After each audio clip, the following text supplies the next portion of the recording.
The time North Carolina almost got nuked. 1961, the United States accidentally dropped 2 nuclear bombs in North Carolina.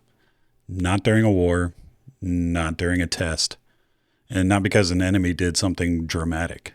Just accidentally. And before you assume this is one of those technically it could have happened stories or historians are stretching the truth for clicks, no, it was real. It was live. And it was fully armed. This was a multi-failure, cascading one switch away from erasing a town kind of situation. The only reason this didn't end up with a glowing crater was because a single piece of hardware decided, I'm going to do my job today, which is a terrifying amount of responsibility for a switch. This is Andy Explains Nothing. Cool stories that I found on the internet after doing what I can generously call my own research. Anyways, today's story takes place near Goldsboro, North Carolina, more specifically the rural farmland around the small town known as Eureka. Eureka! And I just want to point out that Eureka is supposed to mean I found it, not, oh no, please don't let that be a bomb. And just to be clear, the people living there had absolutely no idea this was happening. They were asleep, living normal lives, completely unaware that the Cold War had briefly chosen their backyard as a test case for whether the safety systems actually worked. So to understand how this happened, you need to understand how completely unhinged the Cold War mindset really was.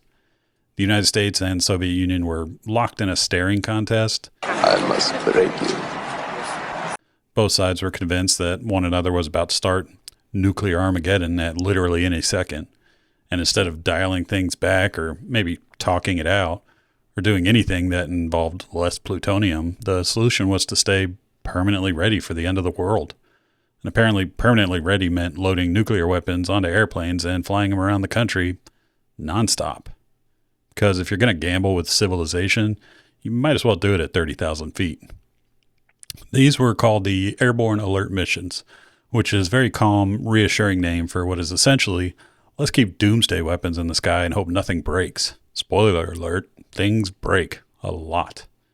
Anyways, January 24th, 1961, a B-52 Stratofortress takes off on one of those routine airborne alert missions.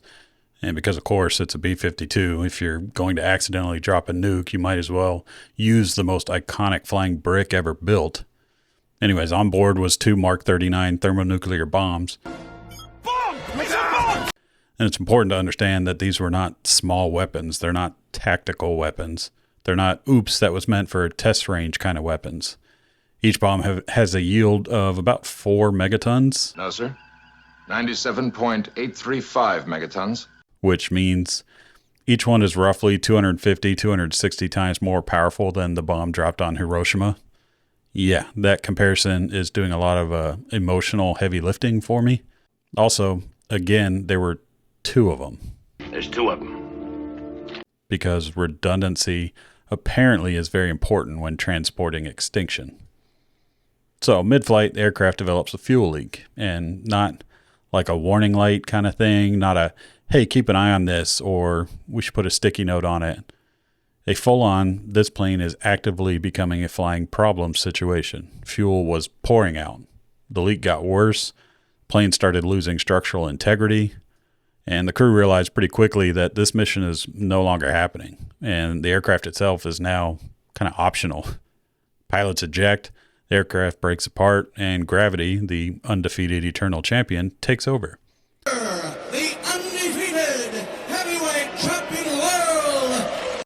The plane disintegrated and the bombs fell toward North Carolina.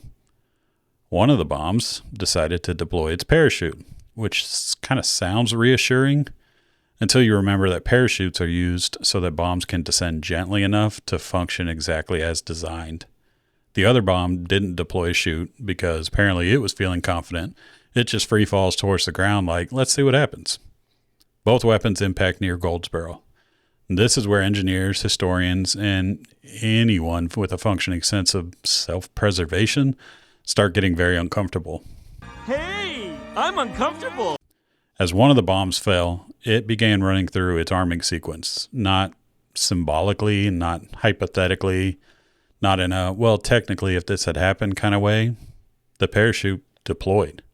Stabilization systems engaged. Power systems turned on. Safety mechanisms disengaged. Backup safety mechanism disengage. More safety mechanisms disengage. Almost all of them. 5 out of 6 of the safety systems failed. 5. Which means this weapon is now doing everything it possibly can to convince itself that today is the day. At this point, the only thing preventing a nuclear detonation is a single low voltage switch. One. Only one. A component so small and unassuming that it probably never expected to be the last line of defense between North Carolina and a crater. Just sitting there like, well, that escalated quickly. I mean, that really got out of hand fast. If that switch flips, Goldsboro ceases to exist. Large portions of eastern North Carolina are immediately destroyed. Fallout would spread across multiple states. Tens of thousands of people would die instantly. Millions more would be exposed to long-term radiation. Infrastructure would be erased. Agriculture's ruined. We're all gonna die! Entire communities are permanently altered. And the United States nukes itself during peacetime without an enemy involved.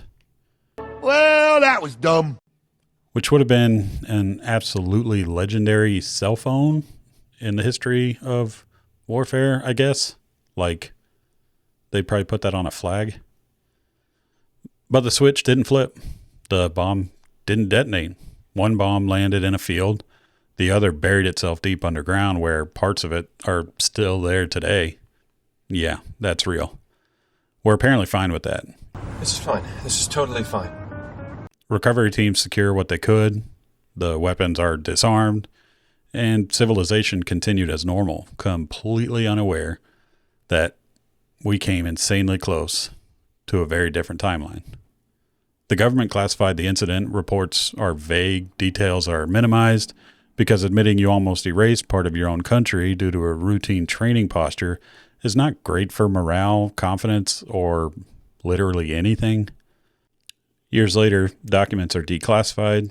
Engineers review what happened, and they confirm exactly how close this came, which is to say, way closer than anyone should ever be comfortable with. That was way, way too close. And the reason you've probably never heard this story, there's no villain.